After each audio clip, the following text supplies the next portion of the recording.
Voilà, ben, je voulais rendre un petit hommage à Éric Legrand, Éric le très grand, qui nous a quittés malheureusement, des suites d'une maladie, je pense, vu ce qu'il a écrit à Patrick Borg.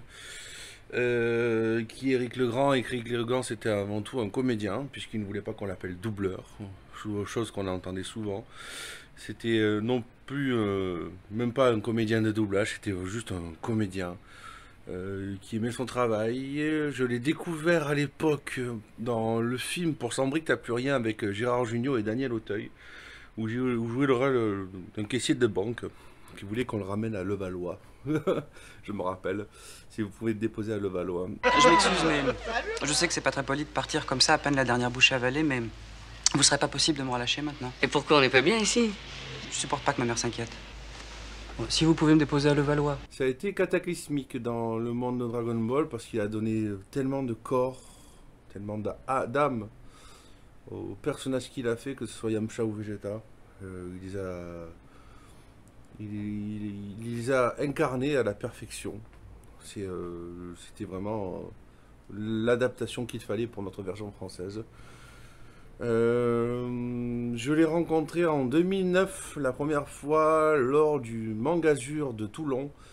Il y avait Patrick Borg également, il y avait Christophe Lemoine qui faisait la voix de South Park, il a fait le show tout le long.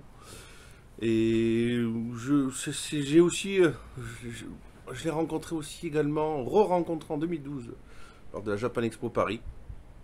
Donc voilà, c'est quelqu'un de très humble qui se demandait presque qu'est-ce qu'il foutait là, dans le sens où c'est qu'il avait un peu du mal à comprendre le statut d'idole que certaines personnes pouvaient lui donner par rapport à son personnage de Vegeta dans Dragon Ball.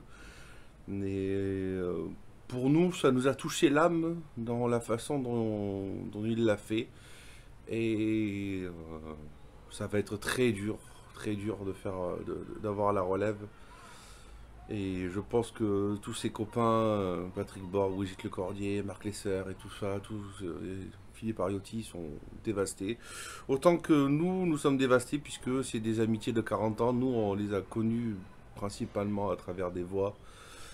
Et voilà. Salut l'artiste. Donc pour cette vidéo, ben, je vais mettre comment ça s'appelle, la conférence de doublage qu'il y avait eu. À l'époque, c'était pour le CD drama Rag & Blue qui était sorti. Et donc, dedans, tu as Christophe Lemoine et Patrick Borg et Éric Legrand qui parlent de leur métier.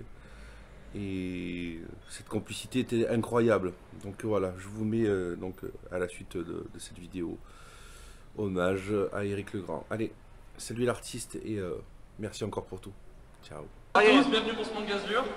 Je vais vous présenter à la conférence du doublage. Alors je vous demande de faire un tonnerre d'applaudissements pour Patrick Borg qui va nous rejoindre. Patrick.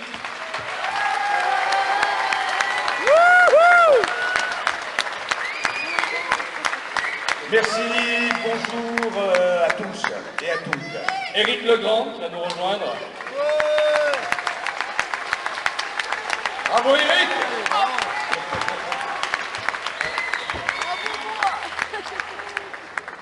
Et enfin Christophe Lemoine.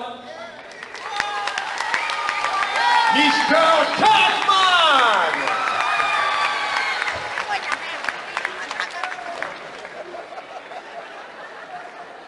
Asseyez-vous, je vous en prie. Faites comme chez vous. Allez loin des autres, hein.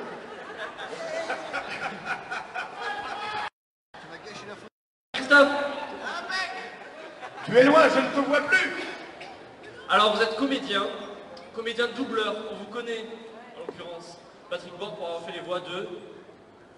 Je ne sais plus justement, le problème c'est que j'ai tout oublié. Est-ce que je vous aide? L'avantage du doublage, c'est que tu n'as pas les textes de cœur, tu peux les jouer en les disant, c'est pour ça que je fais ça d'ailleurs, parce que je n'ai plus de mémoire. D'accord, et si je vous dis Sangoku, ça vous dit quelque chose? Son Goku, oui, ça me dit quelque chose. Je crois que ça rappelle quelque chose. Jeune garçon qui avait un cri curieux. C'est ça. Voilà, oui, je me souviens, qui était parfois très nerveux et qui détestait le personnage que lui doublait. Vegeta.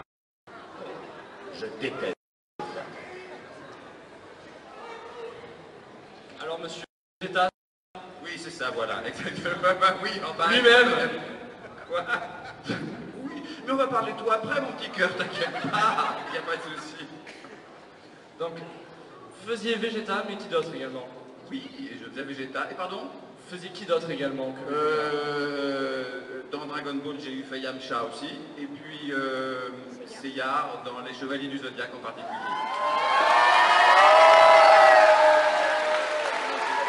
Merci. Merci pour lui.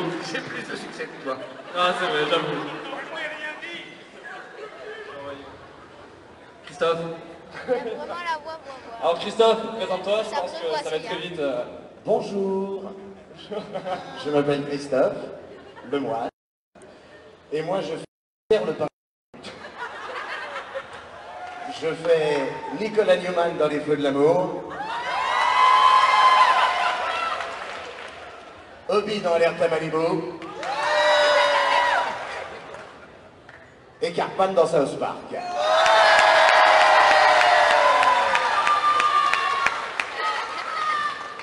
Ah, il y a des fans. Félicitations. Ça doit être le physique du personnage. Ça doit être le film. On va parler de vous un peu maintenant. Comment en êtes-vous venu à arriver à faire du doublage, de la comédie en fait? Moi, Oui. ben, quand j'étais enfant, j'étais assez turbulent. Alors mes parents, ils m'ont dit, bah tiens Christophe, si tu faisais des activités, que je vous parle d'abord de mes parents. Ah bah merci, c'est agréable. Bon bah non, on va zapper alors. Et puis donc j'ai fait du sport, j'ai fait du saxophone, et puis j'ai commencé à faire des cours d'art dramatique, à suivre des cours d'art dramatique. Et puis il y a un professeur qui habitait dans la petite ville de banlieue parisienne, Sucy-en-Brie, auquel je rends hommage aujourd'hui, pensée émue, qui a voulu prendre voilà, des enfants qui étaient au cours de théâtre. Et voilà comment j'ai commencé petit, puisque j'avais 9 ans, figurez-vous. Voilà, et puis une fois que j'ai commencé, bah, après quand on est enfant et qu'on continue là-dedans, évidemment on continue là-dedans puisqu'on a commencé enfant. C'est palpitant, hein. C'est formidable. Je vais passer le micro à Eric. Voilà. Quelle fluidité. Je vous remercie, Christophe. Eric, à vous. Comment vous arrivez là? Comment devient-on voix de Vegeta? Comment on devient ce phénomène? Ah bah parce qu'on m'a appelé un jour pour me demander si j'étais libre le 15 jours Tout après. simplement. Et puis j'ai dit oui, je suis débarqué, c'était Dragon Ball, voilà. Mais comment je suis arrivé au doublage? Voilà, question. exactement. Moi j'ai un parcours extrêmement atypique. Je travaillais déjà, j'enregistrais... Je vais y arriver, pardon, je suis un petit peu fatigué, excusez-moi.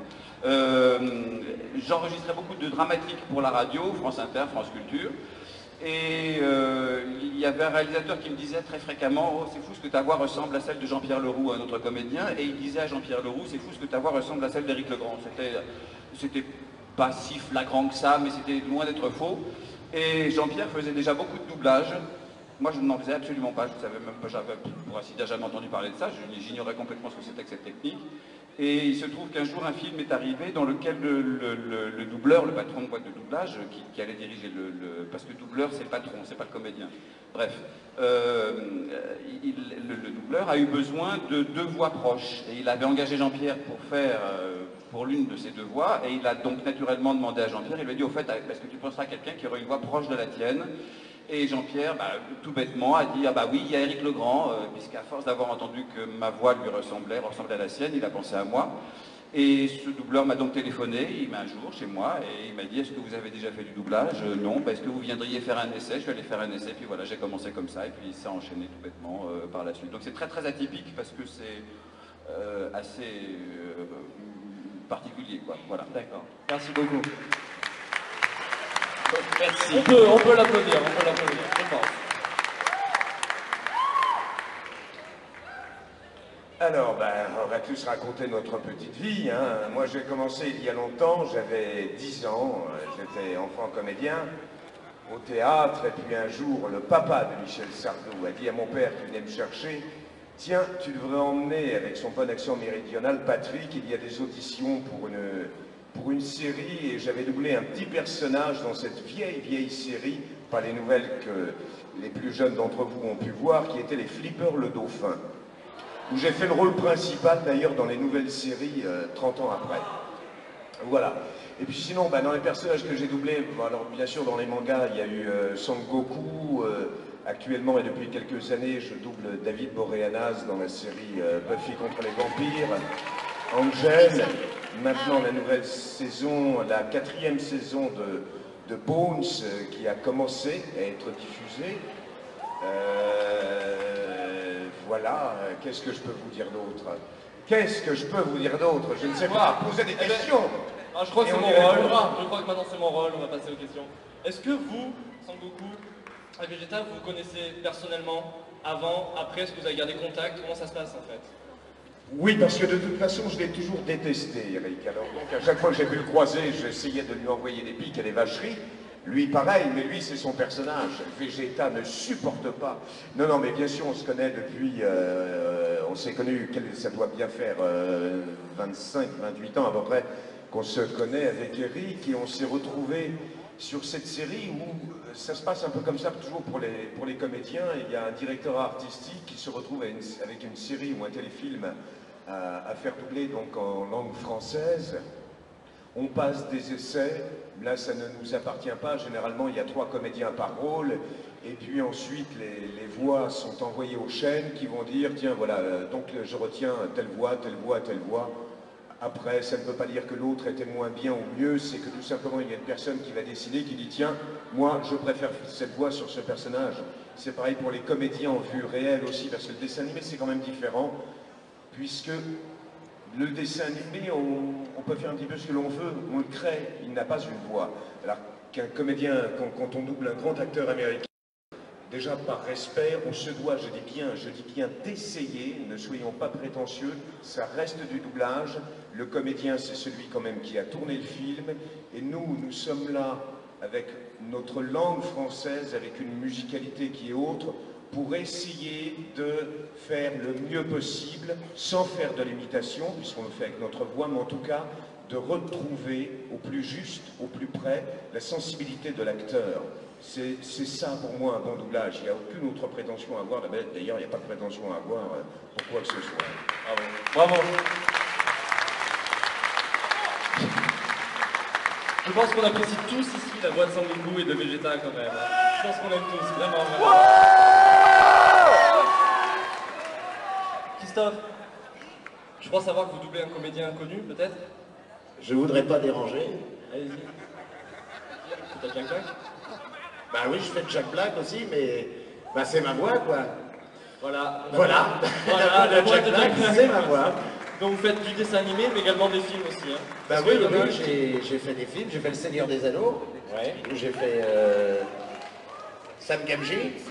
Oui. Il faut le dire. Je vais le redire. Seigneur des Anneaux. Où j'ai fait Sam Gamgee. Je vais le redire. Ouais. J'ai fait Le Seigneur des Anneaux, j'ai fait Sam Gamgee. À tout à l'heure les filles. Non mais à tout à l'heure en plus.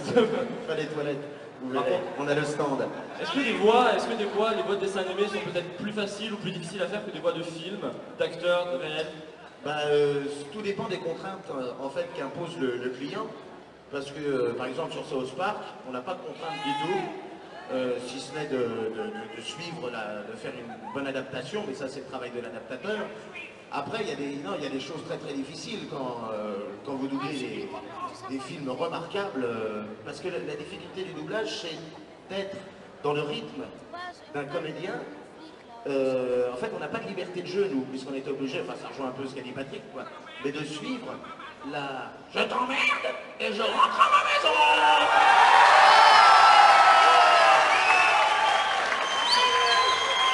Oh, quelle journée, mes amis! Après, je vous paye l'apéro. Ah non, non, non, non, non. Et pas de liquide. Patrick, lui, il a une belle carte bleue. Il est beaucoup plus généreux que moi. Et donc, bah voilà, la difficulté, c'est d'être avec son rythme de jeu à soi, dans le rythme d'un autre. D'accord, merci. C'est l'exercice. Je vous en prie, Terence, vous êtes un présentateur remarquable. Je vous en prie. Vous pourriez applaudir Terence quand même. Patrick, je voudrais vous dire quelque chose, puisqu'on est là, invité par Terence, mais on est aussi là avec Gérald, qui a son stand donc près des toilettes. Et Gérald, ah oui, on l'a mis à côté Gérald du shot, voilà quoi. Et tout simplement pour vous dire que Gérald est un garçon qui a écrit une histoire et qui a produit, il s'est entouré de musiciens au Japon d'un orchestre philharmonique. Quel âge il a, Gérald? Il est jeune, il a une trentaine d'années. Enfin bon, il a mis beaucoup d'efforts, il a réalisé donc un dessin animé. Où avec Éric Legrand, il nous a appelé il y a quelques années en disant « mais j'ai pas beaucoup d'argent et tout ça, mais j'ai un projet ». Enfin, on a été touchés et séduits par ce garçon. On a fait donc les voix de son dessin animé. Je vous le dis tout simplement parce qu'il vend son CD et des affiches, et si ça vous intéresse, voilà, donc on est là-bas aussi pour l'aider, pour faire des dédicaces de son CD. Qu'est-ce qu'il y a? Bon, ben, je vais danser. Mais il dit n'importe quoi, enfin il dit pas n'importe quoi, c'est vrai que Gérald a fait un travail formidable, mais c'est pas un dessin animé, c'est un drama. Il y a une histoire audio, et il a ma gueule. Et Gérald s'est adressé au compositeur japonais qui a écrit des musiques des Chevaliers du Zodiaque, et il lui a demandé d'écrire des musiques. Donc c'est un CD de musique originale qui sont magnifiques. C'est surtout ça qu'il faut dire, parce qu'il n'y a pas de dessin animé. Voilà. Alors ça s'appelle Dragon Blue, c'est à l'entrée sur votre droite. Voilà. C'est d'ailleurs là où se trouve Christophe Lemoyne. Voilà, près des toilettes, là-bas à l'entrée. Mais gardez le micro, j'ai encore d'autres questions à vous poser. Merci. Arrêtez. On les préfère quand ils fusionnent quand même. Eric, oui. Lorsque vous doublez, lorsque même vous deux doublez, est-ce que vous êtes très nombreux lors d'un doublage? Est-ce que toute l'équipe du dessin animé de l'épisode est présente? Ou ça se fait à part l'enregistrement des voix? Vous êtes seul, plusieurs? Expliquez-nous un peu comment ça se passe. C'est une question piège, je dois répondre oui et non, ça dépend des contraintes de chacun, ça dépend du plan de travail. Quand on faisait Dragon Ball, pour parler de ça, on était tous là, oui, on déroulait l'épisode et on était tous là sur le plateau de 9h30 le matin jusqu'à 18h30, enfin quand on avait fini la journée. Mais il peut très bien se trouver qu'un comédien ne soit pas là, ne soit pas disponible le matin ou l'après-midi, donc on laisse tomber ses scènes et puis il les enregistre après, voire tout seul un autre jour. Bon, c'est très variable. Il n'y a pas de règle absolue, on peut s'enregistrer ensemble, on peut s'enregistrer séparément. L'idéal étant de jouer les scènes ensemble quand on a des scènes ensemble à jouer, parce qu'il est préférable d'avoir la réplique du partenaire dans l'oreille, bien entendu. Mais il n'y a pas de règle absolue, on peut se faire totalement séparément. Voire sur certains films 35 mm de cinéma, on est forcé de toujours se faire à part, parce qu'au mixage, ils veulent que chaque voix ait une piste particulière. C'est excessivement contraignant et casse-pied parce qu'on ne s'entend pas jouer. Et on ne s'entend pas jouer mutuellement, quoi, en fait. D'accord. Et combien de temps prend le tournage, justement, d'un épisode? Le doublage d'un épisode de dessin animé? D'une série, peut-être d'un film. C'est variable, c'est différent. En dessin animé, on faisait quoi? On faisait un épisode par demi-journée. On faisait 2 épisodes par jour en dessin animé. À quel rythme? En Dragon Ball, pour les Chevaliers du Zodiaque, j'ai eu fait jusqu'à 8 épisodes par jour. Mais on ne regardait absolument pas. Bravo. On lançait l'image et on partait derrière, ce qui donne un résultat souvent pas bon, malheureusement, mais c'était des contraintes auxquelles on était forcé de se plier. On a après fait 4-6 épisodes par jour, voilà, 2,5 par demi-journée, mais c'est très variable. Pour une série en live avec des vrais personnages, la règle c'est un 45 minutes par jour. Un 45-50 minutes par jour à peu près. Voilà. D'accord. Et au niveau des voix, est-ce que vous avez des difficultés à travailler certaines voix? Est-ce que certaines voix vous ont posé des problèmes réellement? En dessin animé ou en... Dessin animé, oui, pour l'instant. Non, en dessin animé, de toutes les manières, on choisit en quelque sorte la voix qu'on veut. Sur Dragon Ball, on n'a pas de référence. Le japonais, on ne l'écoute pas puisqu'ils ont une manière de jouer très différente. Ils ont une manière d'approcher les choses qui n'a rien à voir avec la nôtre. Donc en fait, on fait la voix qu'on sent au moment où on le sent. Je ne sais pas comment ça se passe. Tiens, Christophe j'ai trop parlé. Oui, c'est un peu excentré. Ben oui, moi j'ai beaucoup de difficultés. Et si on pouvait éviter d'en parler, ça m'arrangerait parce qu'il y a quand même du monde et je ne voudrais pas me taper la honte. Mais non, ça dépend. Moi je me souviens quand j'avais fait... ce que j'ai vu là tout à l'heure, je voyais quelqu'un qui avait un peluche là de Kiki la petite sorcière, je ne sais pas si vous connaissez. Et il y avait un petit chat là-dedans. Et j'avais fait le petit chat. Seulement, quand j'avais passé l'essai, il avait 2 phrases. Et j'avais pris très aigu pour faire un effet de style, en disant bah, ça va faire un effet d'enfer. Ça n'avait plus en effet parce que j'avais été pris. Mais le problème, c'est qu'il n'avait pas que de petites phrases dans le dessin animé. Il parlait beaucoup, enfin il parle pas mal quoi. Et alors c'était l'enfer quoi, toute la journée. C'était l'horreur. Donc il faut faire attention, il y a des voix qui sont plus délicates que d'autres à prendre. D'accord. Merci Christophe. Non mais je vous le dis. Merci. Oui, bah ne regardez pas comme ça. Christophe, est-ce que vous avez des projets peut-être pour plus tard? Des projets en cours même?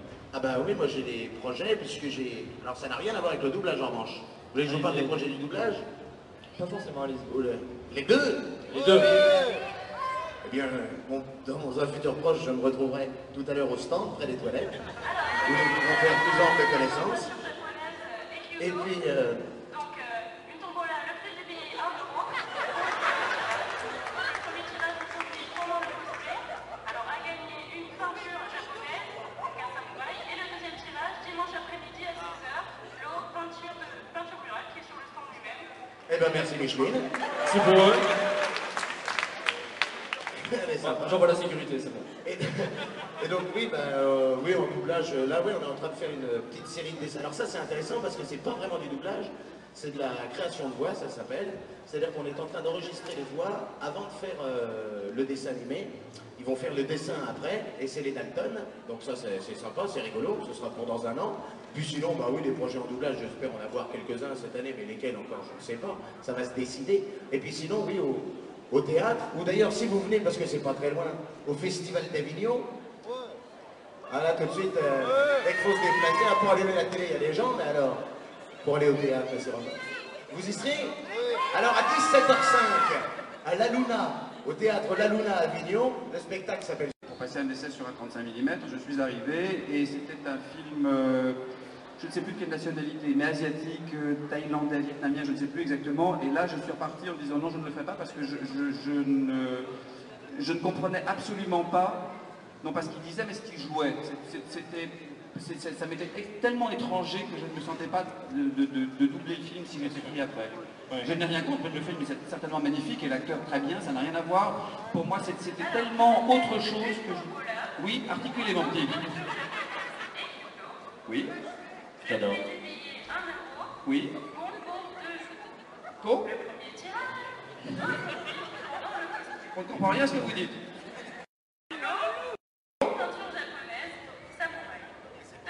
Ne laissez pas tomber vos finales. Oui. Oui, mais non, il faudrait lui donner des leçons parce que elle fait des... et on n'entend pas tout, alors qu'elle devrait parler d'une manière beaucoup plus régulière et beaucoup plus soutenue. Passez nous voir, mon petit, ce soir, si vous êtes libre.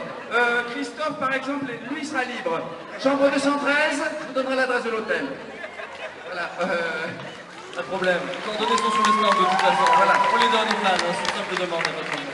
Allez, Patrick, tu vas parler un peu, moi j'en ai marre. Patrick, des voix que peut-être vous auriez voulu faire. Oui, Oui? Ah il oui. y a plein de voix que j'aurais voulu faire et on n'a pas voulu. Non, je sais pas, des fois que j'aurais bien aimé faire... non, il y a des choses en revanche que j'ai préférées à d'autres. Bien évidemment, il y a des trucs qui m'ont un petit peu emmerdé, quoi, je dois le dire. Voilà, c'est un métier, et comme dans tous les métiers, on ne fait pas toujours ce que l'on désire, toujours ce que l'on aime. Il y a des choses au théâtre que j'ai adoré jouer, d'autres qui m'ont emmerdé, mais on se dit, bon, ben, c'est mieux que les acédiques, hein, et d'arriver en fin de droit. Donc voilà, mais je crois que c'est comme pour tout le monde, comme dans tous les métiers du monde. D'accord. Et est-ce que vous devenez, en faisant une voix justement que vous aimez, est-ce que vous devenez fan du personnage au fur et à mesure? Fan du personnage, ça dépend. Il y a des comédiens que j'ai doublés que j'aime beaucoup. C'est vrai que David Boreanaz, je l'aime bien. Charlie Sheen, que j'ai doublé plusieurs fois dans les Hot Shots, dans D'Artagnan. Ainsi que Eric, d'ailleurs, qu'il a doublé dans un film culte. Plusieurs fois, mais dans des... Voilà. Mais quels sont les grands films dans lesquels tu l'as doublé? Comme quoi, c'est amusant parce que dans ce métier, ce que je trouve assez irrespectueux, d'ailleurs, vis-à-vis du public, c'est que par exemple, on peut prendre le cas d'un monsieur qui est un grand acteur américain, Dustin Hoffman, qui vient de terminer un film, qui vient d'être doublé en France il y a 1 mois et demi, 2 mois à peu près. Et c'est peut-être le 8e comédien qui le double. Cette fois-ci, ils ont choisi, qui est un copain que j'aime beaucoup, que vous connaissez tous, puisque c'était le soliste des Charlots. Pour les plus anciens, ceux qui ont connu les chanteurs des Charlots, Gérard Rinaldi, qui a donné sa voix. Mais Monsieur Dustin Hoffman a été doublé en 25 ans de carrière par 8 comédiens différents. Ce que je trouve assez insupportable pour le public, parce qu'il est vrai que les gens, on s'habitue. C'est comme si demain matin, on reçoit son frangin et il parle avec la voix de quelqu'un d'autre. Ouais, ça fait drôle. Alors justement, nous qui avons suivi tous ces dessins animés, parfois la voix du personnage principal change. Par quoi ça s'explique? La fatigue, peut-être. La fatigue. Non, je ne sais pas. Oui, il y a des moments où... Eric, je peux répondre en particulier. Oui, alors je peux répondre donc à cette question.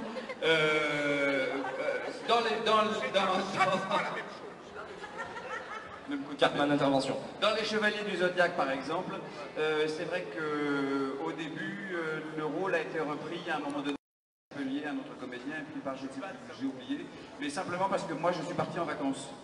Je n'étais plus là et il fallait impérativement doubler les épisodes. Et donc on a appelé quelqu'un d'autre. Et puis après quand je suis revenu, j'ai dit moi à la boîte, mais j'ai dit mais gardez Guy ou la personne qui était en train de le faire. Mais non, ils n'ont pas voulu, ils ont voulu me reprendre. Parce que Guy non plus n'était pas libre, avait autre chose à faire, je ne sais plus ce qui s'est passé. On était déçus. Mais merci. Merci. Je vous en prie. Merci monsieur. Mais donc non, c'est des questions de disponibilité tout simplement, ou de brouille avec la boîte, mais généralement de disponibilité, tout bêtement quoi. D'accord. Voilà. Au niveau des tournages, comment est l'ambiance d'un tournage? Est-ce que vous avez... Ce ne sont pas des tournages. Oui, pardon, des doublages. Ouais, voilà. Des séances de travail, quoi, on va dire. Comédien, vous doublez donc des personnages de dessins animés, de personnages de films. Comment est l'ambiance durant un tournage de film? Un doublage, pardon, de film ou de dessin animé? Est-ce que vous êtes plutôt libre? Est-ce que c'est très restrictif? Est-ce que vous pouvez changer les textes, par exemple? C'est très variable. Tous les produits, tous les grands films de cinéma, on ne peut pas changer une virgule. Et surtout les produits Walt Disney. Il n'est pas question de changer un mot. Le moindre changement doit être validé par 25 000 personnes jusqu'à Los Angeles et on doit avoir le retour après. Donc il est hors de question de changer quoi que ce soit. Pour les séries télévision, on a beaucoup plus de liberté, étant entendu que ça dépend des chaînes de télévision aussi, ça dépend des clients à l'arrivée. Il y a des clients pour lesquels on sait qu'on peut assez facilement changer le texte, il y en a d'autres dont on sait qu'il vaut mieux être prudent parce qu'ils ont eu le texte avant et qu'ils ne veulent pas qu'on change. C'est assez variable. Mais on va dire que d'une manière générale, pour les produits de télévision, j'insiste bien là-dessus, et en particulier pour les mangas, on est assez libre. Et il vaut mieux d'ailleurs qu'on le soit, parce que souvent on a des textes français qui ne sont pas très très bons. Vous adaptez vous-même les dialogues. Comment? Vous adaptez vous-même les dialogues. Oui, non, c'est pas qu'on les adapte. C'est qu'on a quelque chose, l'auteur a écrit quelque chose, et on se rend compte que on se laisse aller après à changer, à rajouter des choses, etc. Dans une certaine mesure, dans une certaine limite. Mais c'est vrai qu'on a beaucoup plus de liberté. Voilà. D'accord, merci. Vous avez quelque chose, Christophe, à dire sur le sujet? Non, rien. Dormez. Bonne nuit, mon petit. Alors, avant de passer le micro au public, qui va lever la main tout à l'heure pour poser des questions à nos invités, j'ai une dernière question. Est-ce que vous avez... Ah, tu veux dire quelque chose que tu as ici? Est-ce que vous avez une anecdote, peut-être, de doublage? Une anecdote assez sympathique? Oui, il y en a bien évidemment. Je me souviens un jour, on enregistrait la série Magnum, où je doublais Rick, qui était celui qui avait le bar sur la plage, et il y avait un vieux comédien, qui est un monsieur qui parle toujours avec une diction comme ça, parfaite, et qui arrivait à petits pas, qui fumait des gros cigares, qui avait des petits problèmes après un moment de doublage, parce qu'il lui est arrivé une histoire assez terrible. C'est-à-dire qu'un jour où il ramenait sa belle-mère en voiture, il s'est payé une camionnette de flics à l'arrêt.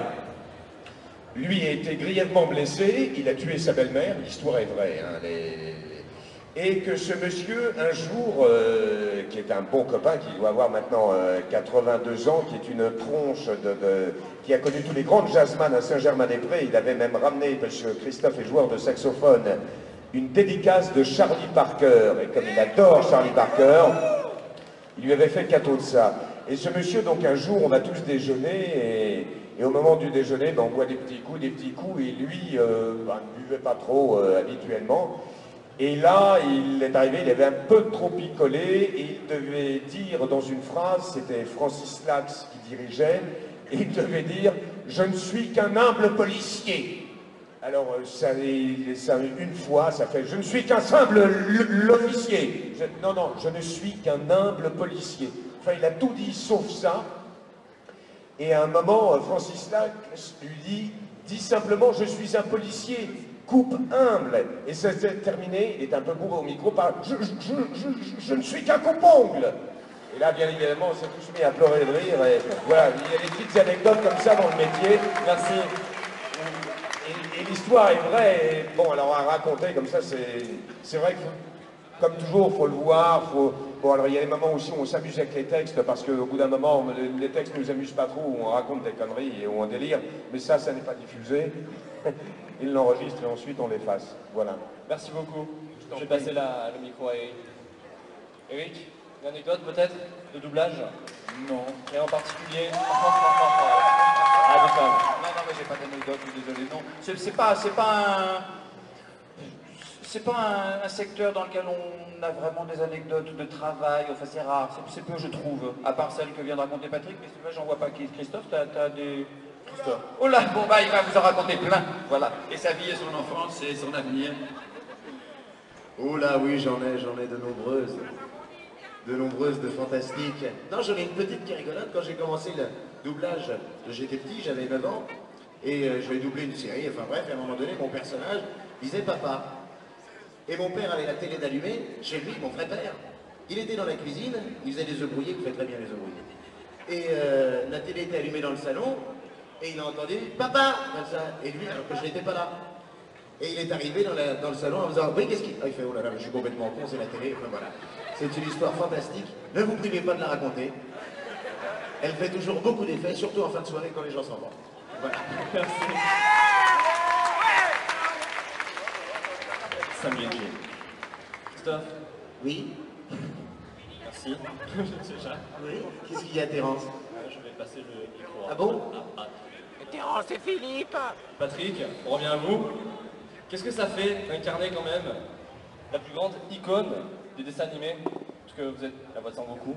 Qu'est-ce que ça fait? Est-ce que vous avez une notoriété? Est-ce que vous avez des retours là-dessus? Non, une notoriété, non, je suis... Lui, la plus grande icône du dessin animé. Je vous assure. Mon vision Marolle, c'est je rentre tout de suite. On va le faire à l'applaudimètre. Pourquoi pas? Alors, qui préfère Son Goku. Qui préfère Son Goku? On en a un vrai là, au lieu de Son Goku. On en a un vrai. Qui préfère Vegeta? Qui préfère Cartman?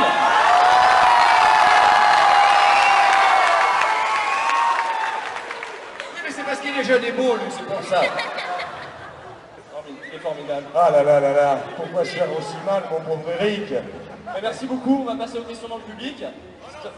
Non mais qu'est-ce que tu m'avais posé comme question avant qu'il m'arrache le micro? Pardon? Oui, Qu'est-ce que tu m'avais posé? par rapport à la notoriété justement de... Non mais notoriété, il n'y a pas de notoriété, on est propriétaire de rien, vraiment absolument rien. Vous avez été la voix d'une idole quand même. Moi, là je vais en faire hurler quelques-uns. J'avais doublé la suite ça s'appelait Razinger Z, qui était la suite de Goldorak. C'était mon premier dessin animé japonais. Et moi qui suis fils de réalisateur de dessins animés français, lorsque les mangas sont arrivés, je vous assure, je n'y croyais pas un instant. Je me disais, oulala, cette animation très saccadée, ces personnages toujours avec de grands yeux, mais vraiment, j'étais persuadé que ça ne marcherait pas. Et je crois qu'aucun de nous, que ce soit Eric ou tous les gens qui ont participé à l'aventure de Dragon Ball, nous n'imaginions pas, mais vraiment pas, le succès générationnel que ça allait avoir. Et pourtant, ça c'est quelque chose vraiment qui ne nous appartient pas, on n'y est pour rien. On est simplement, il y a des gens que je vois aujourd'hui, je rencontre des tas de fois qui vont « Oh là là, mais tu es la voix de Sangoku !» Ouais, bon, mais j'y suis pour rien, quoi. Ça c'est comme lorsqu'un comédien au cinéma, ça marche, il devient une star. On n'a pas choisi, aucun des comédiens sur Terre a décidé un jour, tiens, moi demain matin je vais devenir star. Non, ça n'existe pas. Ça n'existe pas. C'est qu'un jour, pourquoi? C'est le public qui fait que ça fonctionne. Les réalisateurs, les distributeurs, eux, ben, ce sont avant tout aussi, c'est comme dans une société, il faut que ça fonctionne. Donc on pourrait faire prendre un comédien qui est reconnu, parce que, ben, automatiquement, ça déplacera plus de monde. c'est avant tout voilà, c'est une histoire d'argent, comme dans toute société, il faut que ça fonctionne. Merci. On va passer aux questions dans le public. Je vais prendre votre main. Donnez-le moi.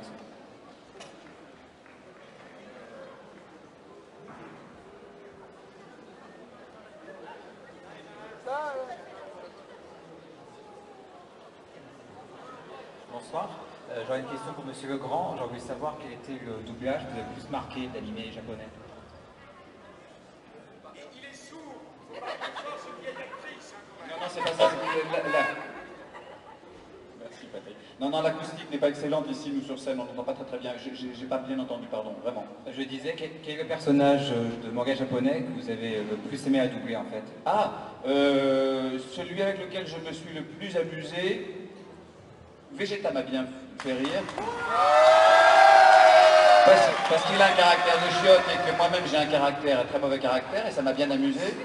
Mais je me suis encore plus amusé, je crois, avec le présentateur des combats d'arts martiaux de Dragon Ball. C'est celui qui m'a le... Voilà, c'est celui-là qui m'a le plus amusé. Seiya ne m'a pas follement amusé parce que c'était très fatigant comme rythme de travail, tout simplement, et puis parce que c'était moins... voilà, c'était moins ludique à faire, on va dire. Voilà.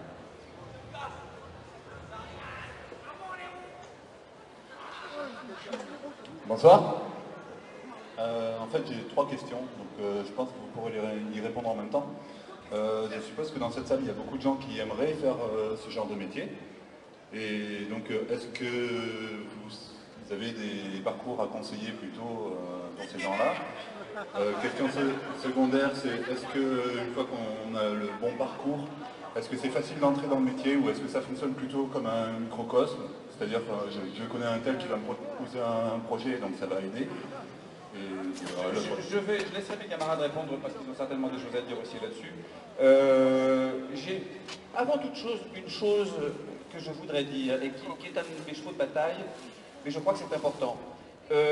L'appellation doubleur est répandue dans le public, dans les médias, et pour parler des comédiens, c'est totalement faux.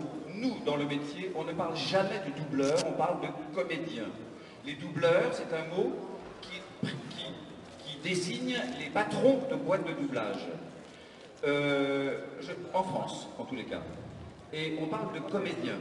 Donc, j'insiste sur ce point, qu'il ne faut pas utiliser le mot doubleur pour parler des comédiens, car d'abord, ça n'est pas exact par rapport aux usages dans le métier, et ensuite, ça génère l'idée que le doublage est un métier en soi, et qu'on va partir dans l'avion « Ah, je vais faire doubleur !» Non, on a envie d'être comédien, on a un parcours de comédien, on a envie donc aussi de faire du théâtre, de jouer, de tourner, et avant tout. Et on fera peut-être aussi du doublage, voire exclusivement du doublage un jour, mais ça n'est pas un métier en soi, c'est une partie du métier de comédien.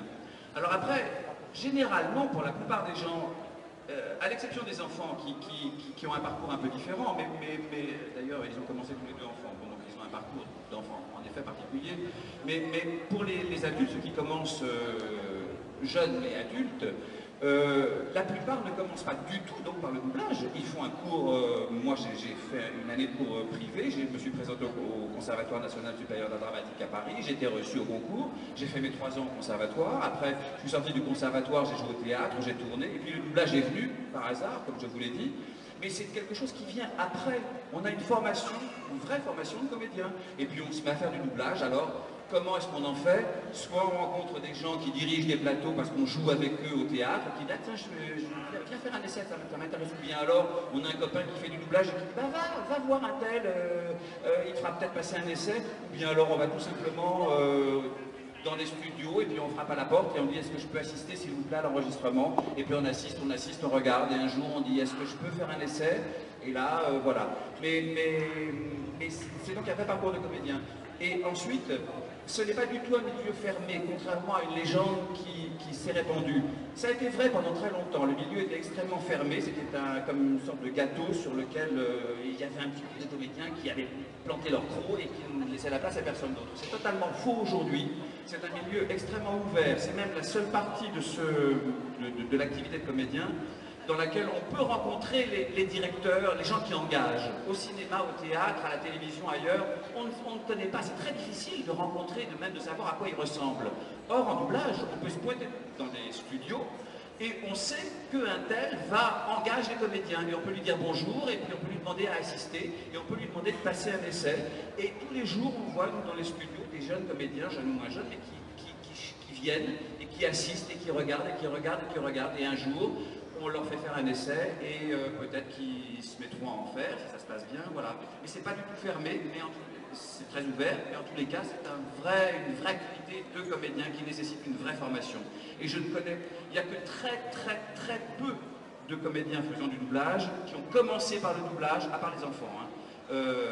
Les adultes, il y en a très peu qui ont commencé par le doublage et qui ne font que du doublage. Il y en a pour ainsi dire pas. Ils se comptent sur les doigts d'une main. L'immense majorité des comédiens faisant du doublage font du théâtre par ailleurs, tournent, font des tas de choses. Voilà. Maintenant, je laisse mes camarades, ont peut-être des choses à rajouter. Hein. Eh ben, c'est surtout pour, par rapport à votre question première, il a expliqué le travail de comédien, c'est comment il y a... C'est une question, j'ai rencontré beaucoup de jeunes comédiens qui me disaient « Patrick, comment je peux faire pour y arriver ?» Et je leur réponds toujours « Mais si je connaissais la recette, il y a longtemps que j'aurais écrit un livre. Pourquoi ça fonctionne, pourquoi ça ne fonctionne pas, ça c'est la vie qui va en décider. Comme tout métier, on veut faire des bénisteries, on veut faire de l'électricité, de la plomberie, il y a des écoles, on apprend. Il y a des diplômes surtout.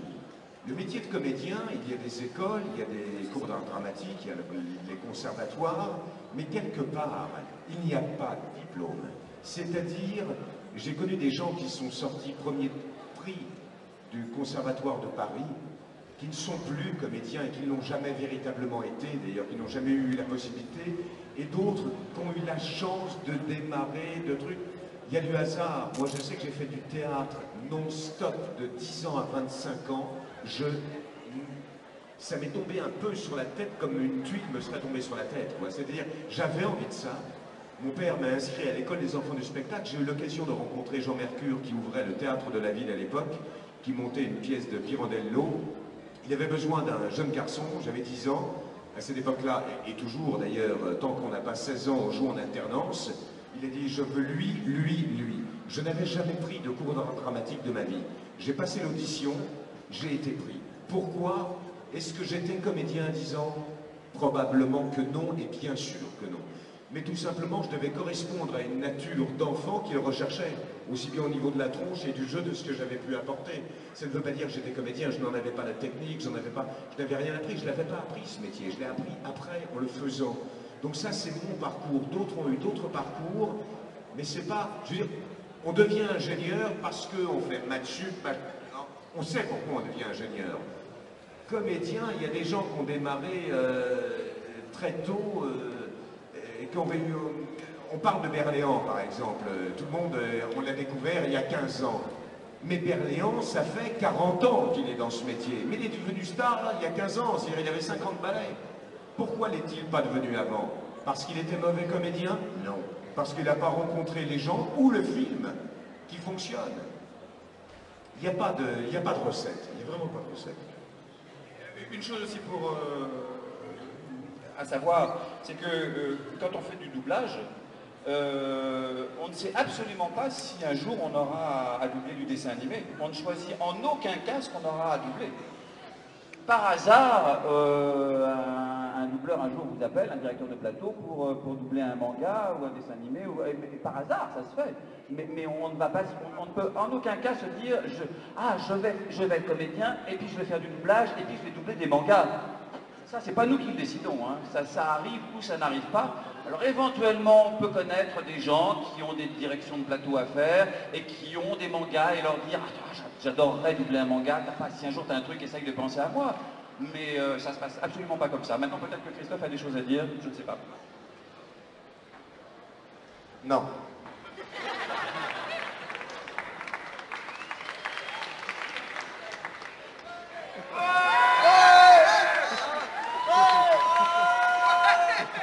Une autre question peut-être?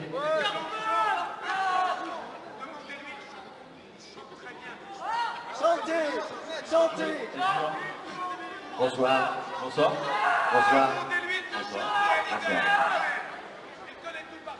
Je voulais savoir qu'il vous est arrivé plusieurs fois dans un même épisode d'un dessin animé de doubler plusieurs personnages en fait. J'aimerais savoir comment ça se passe, voir quand les deux personnages dialoguent entre eux, de prendre, est-ce que c'est en une seule prise, est-ce que vous faites plusieurs prises pour chaque voix de personnage, comment ça se passe? Bah, ça dépend en fait de l'espace qu'il y a entre les deux phrases. S'il n'y a pas du tout d'espace, on fait sur deux pistes, c'est-à-dire deux pistes, c'est-à-dire le système des pistes, c'est qu'il y a plein de pistes, donc on prend deux pistes différentes. Et puis si jamais il y a un espace, eh ben, on change de voix dans l'espace qui nous est donné entre les deux phrases, sinon on prend deux pistes. Voilà. À peu près.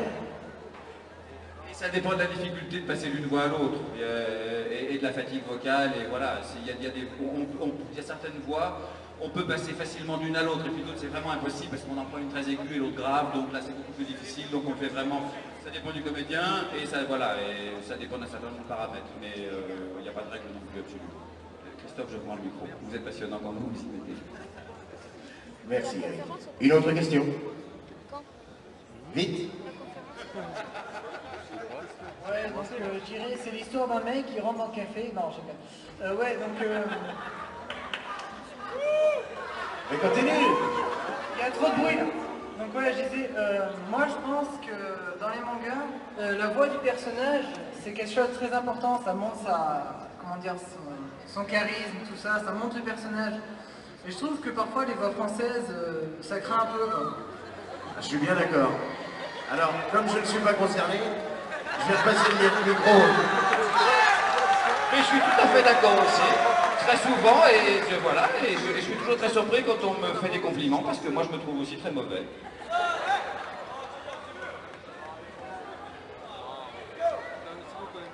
Non, mais j'entends ce que tu viens de dire. Alors, comment répondre à cette question? Parce que c'est complètement...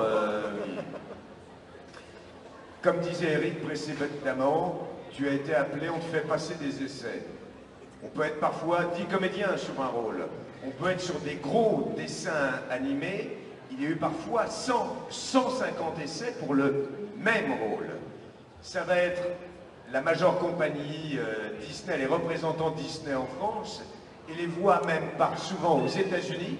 Si elles sont entendues par les producteurs américains qui ne parlent pas un mot de français généralement, donc mais quand on les voit, ils font « Oh yes, this one, I really like this one ».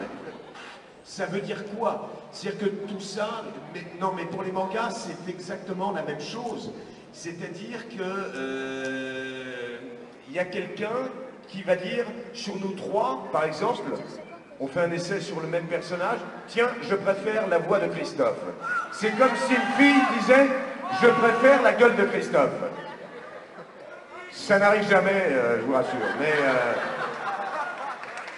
Non, je plaisante. Non, mais ce que je veux dire, c'est que ça, on n'est pas responsable de ça, et c'est pas que je me défile, hein, parce que il y a des choses que j'ai pu faire, par exemple, où j'ai été choisi, j'ai passé des essais, et je repartais en faisant « Ouh là là !» Alors qu'il y avait des copains qui étaient dessus, je fais « Putain, c'est vachement bien, il colle vachement bien dessus », et moi je me disais « Ouh là là, bah putain, c'est pas du tout pour moi ». Et puis que ce soit moi qui sois pris. Et d'autres moments, des copains venant me voir en disant « Tiens Patrick, je trouve que t'es vachement mieux là-dessus que moi, c'est plus dans ton tempérament, ta voix colle mieux et tout ça », et que ce soit l'autre copain qui soit pris. Donc ça ne veut rien dire, ça ne nous appartient pas, ça. Est-ce qu'on a pu bien répondre à ta question? Ouais?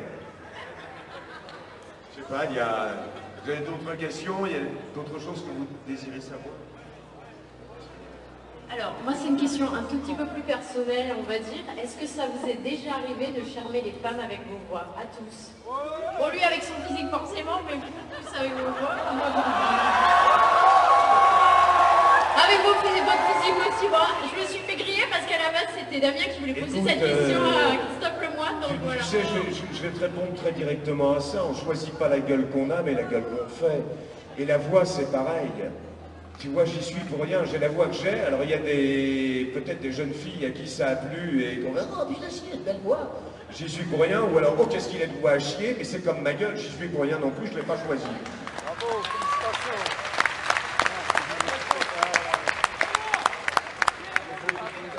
Ah, c'est pas bien répondu, c'est la vérité, il y a que les cons qui pensent autrement, quoi. Voilà. Ce gars en disant, t'as vu ma gueule, t'entends ma voix, alors tu fais quoi ce soir, Poulette? Non, c'est un bon regard, quand même. Oui. Qu'est-ce que tu fais ce soir? Avec la... Qu'est-ce que tu fais ce soir? Avec la voix d'Angel Vampire. Avec la voix d'Angel Vampire. La voix d'Angel Vampire. Qu'est-ce que tu fais ce soir? Ah, Boubou! Mais attends, je me souviens plus, c'est il y a 20 ans. Je sais pas pourquoi il parle un peu comme ça. Ça, c'était la dernière voix. Je pensais à Raymond Barre quand je le faisais. Je trouvais qu'il avait la même gueule en rose. Oh, je suis... Raymond Barre, c'est un politicien. Ben voilà, quoi. Bon, alors maintenant, on va vous poser des questions. Pourquoi vous aimez les mangas? À toi de répondre en premier.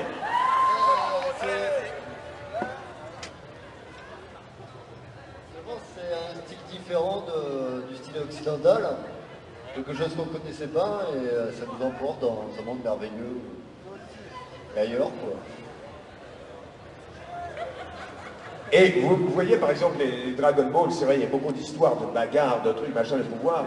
Mais je me souviens avec Christophe, on avait fait, il m'est arrivé d'en diriger pas mal aussi, que ce soit film, téléfilm et des mangas, et on avait fait une année, je ne sais plus, il y a quelques années déjà, peut-être que certains d'entre vous connaissent, et j'avais appelé Christophe pour faire le rôle du personnage principal, qui s'appelait Kochou le violoniste.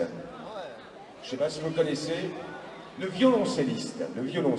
Et c'est vraiment un dessin animé très poétique, très beau. Je ne me souviens plus du nom du réalisateur, j'ai oublié. Voilà, ça doit être ça c'est perdu. Qu'est-ce qu'on peut... Voilà, on a répondu à tout. Non. Blue, c'est à l'entrée sur votre droite avec Gérald Horry. Donc n'hésitez pas à venir les voir si vous avez d'autres questions, des dédicaces à là demain, n'hésitez pas. Juste à côté des toilettes, exactement, merci. Et je vous demande un tonnerre d'applaudissements.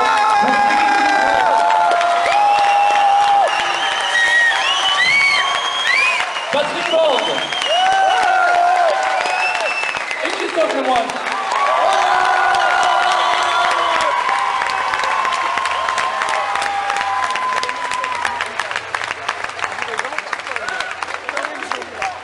Je vous emmerde et je rentre à ma maison.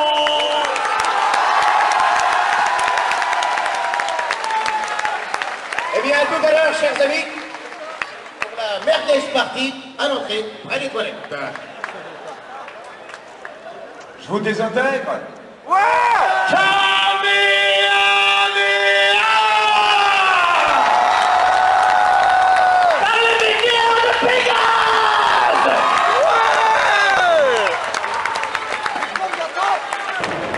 Un valeureux guerrier s'en est allé aujourd'hui.